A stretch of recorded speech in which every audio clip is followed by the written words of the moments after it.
De la Roumanie à la Pologne, en passant par l'Autriche, les autorités comptent les morts et les dégâts engendrés par le passage de la tempête Boris ces derniers jours. Depuis vendredi, au moins 11 personnes ont été tuées. Les sinistrés et les personnes évacuées se comptent par dizaines de milliers.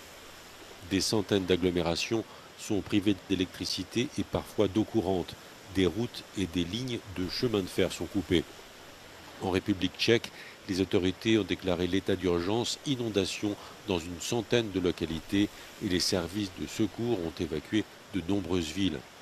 En Pologne, plusieurs villes sont coupées du monde et des hélicoptères font des rotations pour venir en aide aux sinistrés. En Autriche, une douzaine de digues ont rompu et autant de communes sont encore coupées du monde. À Vienne, un affluent du Danube est sorti de son lit, des dizaines d'habitations sont inondées. La Slovaquie et la Hongrie se préparent à être touchées par le système de basse pression et les pluies diluviennes qui l'accompagnent. La Hongrie a déployé des centaines de soldats dans le nord-ouest du pays. Le Danube devrait atteindre des niveaux records dans les jours à venir.